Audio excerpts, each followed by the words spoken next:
Greetings of the day. In this video, we are going to discuss about retropharyngeal abscess.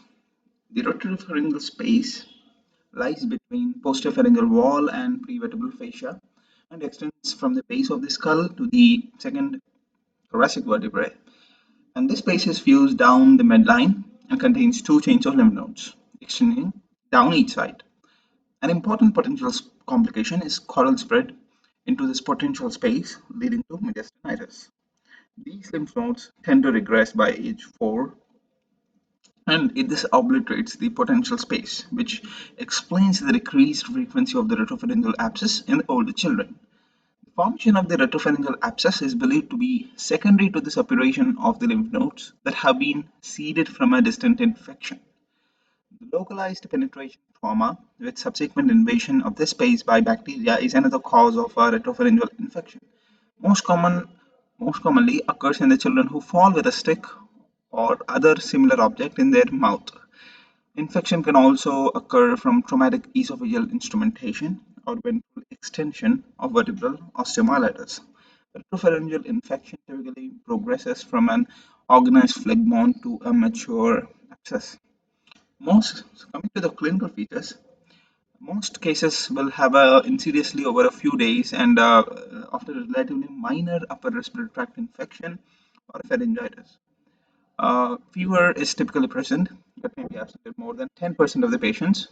And other symptoms will be patient will be having neck pain, odynophagia, dysphagia, trismus, excessive drooling, and neck swelling.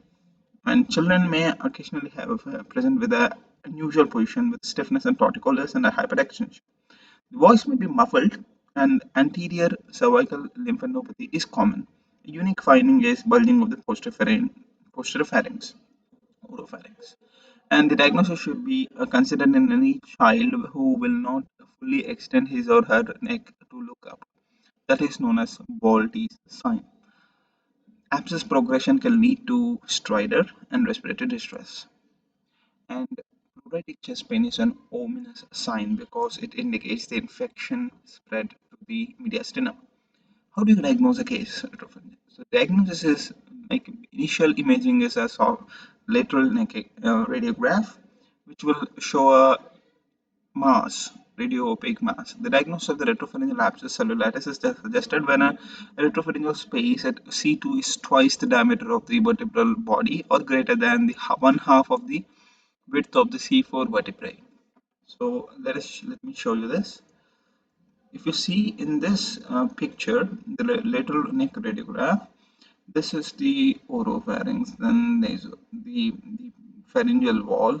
Okay, so this is the vertebrae. Here you can see this is the pharyngeal inlet and larynx. Then, so if you see here, this is first vertebrae, second vertebrae, third vertebrae. The space here, the radiopaque mass is twice the diameter of the width of the second vertebrae or the C4 vertebrae. So or greater than one half the width of. So rarely the gas may be seen in these collection. And CECT, contrast intensity, may demonstrate necrotic nodes, inflammatory phlegmon, and fluid collection. So this is a contrast enhanced CT scan showing a retropharyngeal fluid collection. See, there is a fluid hyper intense lesion. So CT is helpful in diagnosing and defining the extent of infection and surgical planning. However, CT scans are limited in their ability to differentiate between abscess and cellulitis or phlegmon. Therefore, imaging results should be correlated to clinical findings when guiding the decision of conservative versus surgical treatment. Unstable patients should be intubated before going to radiology suite for CT scan. Patients requiring sedation to obtain a scan may require pre-sedation intubation if airway obstruction is present. A provider accustomed to managing the difficult pediatric airway should escort patients without airway compromise to radiology, and appropriate equipment should accompany the patient. And coming to the treatment, carefully monitor and stabilize the airway initially, then obtain IV or IO access to administer fluid and also send the blood samples for further investigations, and also administer antibiotics and also CT scan through the IV line.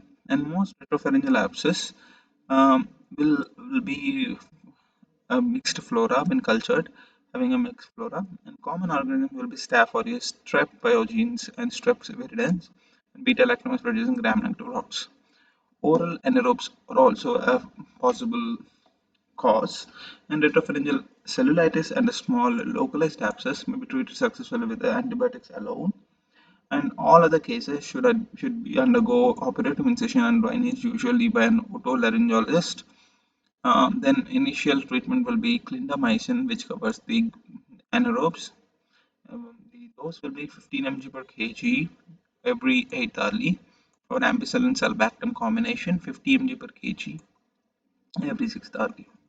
So the unusual complications of retropharyngeal abscess include airway obstruction, spontaneous abscess perforation, mediastinitis sepsis, aspiration, and jugular venous thrombophlebitis, also known as Lemierre's syndrome. Thank you very much for watching this video.